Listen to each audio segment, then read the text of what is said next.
Y'all know what this about, man. They don't like us. We don't like them. We come home with a win, all right? Alley-oop to James. Stevenson hits a three. Wade, count it, and one. Hibbert flips it up with the right hand and puts it in. West, nice fake, and the finish. George for three. Puts it in. Paul George from downtown. Gentlemen, the conference finals are here.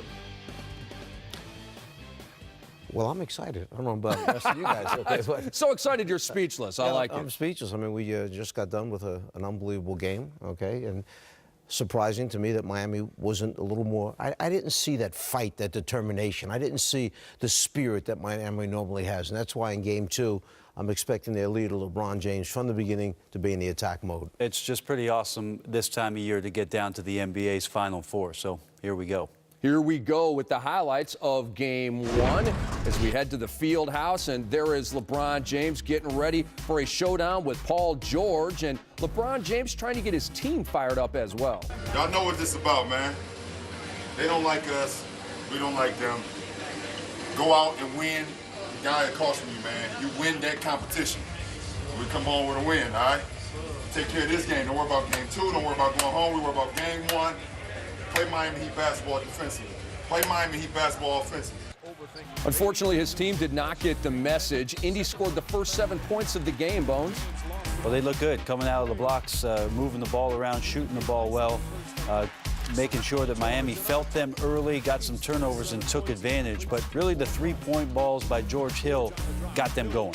3 threes, 11 points in the first quarter. You know, they wound up shooting 5 of 6 from behind the three-point line. Miami just 2 for 7. LeBron James gets backdoor, mashes, takes a nice pass from Mario Chalmers, brings the Heat within 5.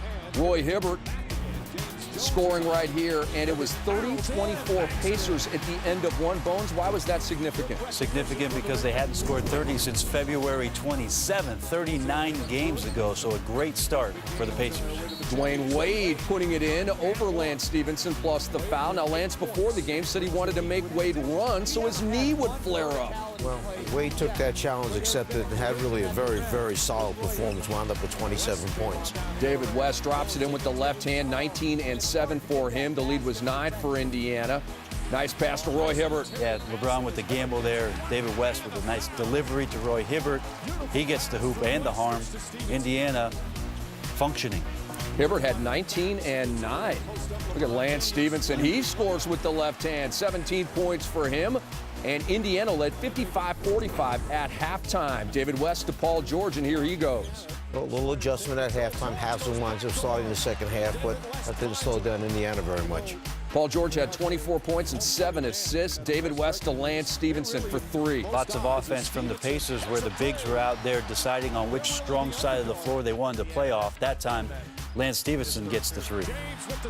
Latter stages of the third quarter, the Heat made a little push right here. The steal and slam by LeBron made it an 11-point game, but the Pacers would score again. 13-point lead going to the fourth quarter. Good defense by Birdman. Yeah, and here you thought, okay, here comes Miami. They're going to put together one of those 10-0 runs and get themselves right back in the game again. Didn't happen. Dwayne Wade had 27. And then C.J. Watson driving, and he is pushed by Mario Chalmers. And they would call a flagrant foul 1 on this one. 3 free throws later, Bones.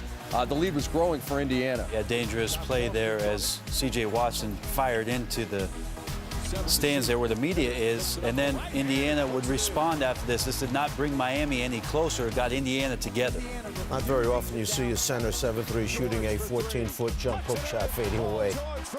Paul George hits the corner 3. The lead was 14 for Indiana. And then watch LeBron James. They're down 18. That's a 4-point play. He would hit that free throw. So back to a 14-point Miami deficit. Bones, what a shot. Incredible shot, but Rick, the only field goal LeBron would score in the fourth quarter. That at the 4:05 mark, they just didn't get that run that we talked about in Indiana. Kept moving the ball and getting buckets like that. And your final, 107-96. A wire-to-wire win for the Pacers, who lead the Eastern Conference Finals 1-0. And they hold serve in Game 1 for the first time in these playoffs. The Pacers starters scored 94 of their postseason high 107. But get this, Miami is 4-0 in the Big Three era after losing Game 1 of a series. They have followed that Game 1 loss, going 16-2 combined in those series. And that's probably us, at our worst defensively, and you have to give them credit.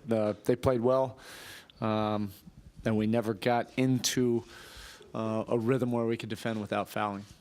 Everything, happens for a reason.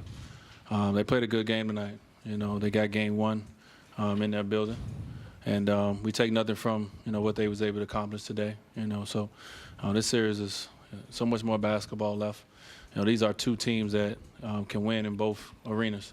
They got some threes early on. Our pick and roll coverage, had a lot of breakdowns, including myself. I broke down a few times defensively. And we allowed them to get into the paint. They shot 37 free throws, to our 15, which is definitely something that we can't, duplicate going into Game 2. But we had some breakdowns, throughout the game, and that's what resulted in us losing this game. But as a veteran ball club, we will, watch the film and break it down and be, better prepared in Game 2. From the stars to some stats on Game 1. Look at the Heat, 6 of 23 from three-point range. That's 26%. And they attempted only 15 free throws as opposed to 37 attempted free throws by the Indiana Pacers, who were a plus 19 at the free throw line. And obviously, Indiana crushed from three-point range. And, we take a look here at the threes made by Indiana. Paul George had 3, and we mentioned George Hill 3 as well. We look at all the disconnect defensively from Miami and how far they're chasing down the shooters here. Everybody is 3 or 4 steps away from at least even challenging a three-point shooter. So the shooting window is wide open. The Pacers did a great job of the accordion. That's what coaches talk about, making the defense like an accordion, collapse it and expand it, collapse it, expand. Miami could not get to the shooters, and the hot start, because they made 6 of their first 7, they only ended up making 8 for the game, but the hot start just felt that much more devastating to Miami because they were so wide open. I don't know if this is correct, but normally Miami is so meticulous in its preparation and its rotations, and perhaps the change in the lineup, Bad A starting, and then matching up LeBron with West. I'm wondering if some of those wide open threes when nobody was rotating, was there some breakdown right there? Am I going? Is he going? How are we playing that? Could that have been part of the problem? It's an interesting question that the Heat are going to have to deliberate over the next 48 hours or so. I want to talk to you guys about a trend that's developing here. Indiana holds Miami to 27% three-point shooting in the 4 regular season meetings, 26% here in Game 1. If the Heat can't hit threes efficiently against Indiana, can they beat the Pacers? I think they still can, because there's 2 other ways that Miami can get you. One is LeBron James and Dwayne Wade in attack mode in the half court. And the second one is that defense that coach is talking about. If they don't have those breakdowns and they're causing turnovers or getting rebounds after missed shots and they get out in transition, the three-point shot really doesn't become as important a factor as it was in a game like today, where they didn't get those things and didn't knock down the shots on top of that. We're going to figure this out together. What it's going to take is great trust.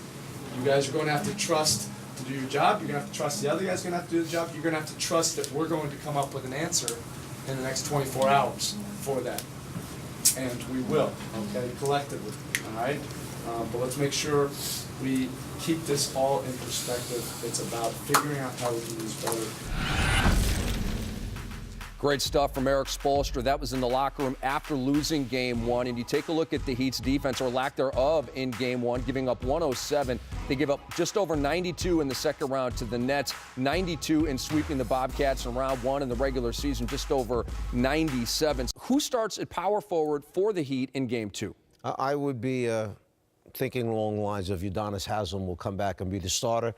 And now how they'll match up, I'm not so sure they're not going to put Haslem on West and let Bosch stay with Hibbert to start, as opposed to a lot of thinking is, well, they'll put Haslem on Hibbert and try to be physical with him.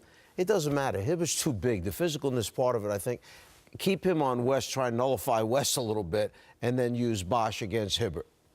Yeah, they've got some things to do. And it was interesting to see how it was that Coach Spoelstra tried to deal with the problem, because in the next game there will be a change. The Shane Battier lineup switch I don't think was as effective as they would have liked, especially since these guys have not been playing a ton of minutes. And that's the other thing that could be an impactful part of this series, is to get those guys into a rhythm as quickly as possible. Speaking of quickly, just quickly before break, has Indiana officially shed all of those late season doldrums and all the weirdness and inconsistencies with this win today? By winning this game, number one, yes, they are. I was afraid that if they lost this game, they wouldn't have confidence. They wouldn't believe that the whole season was worth getting home court advantage, and here we give it away in game number one. By winning it, they're back, legit. Yeah, I agree with Coach. Winning this game has a profound impact on their mentality for the rest of the series.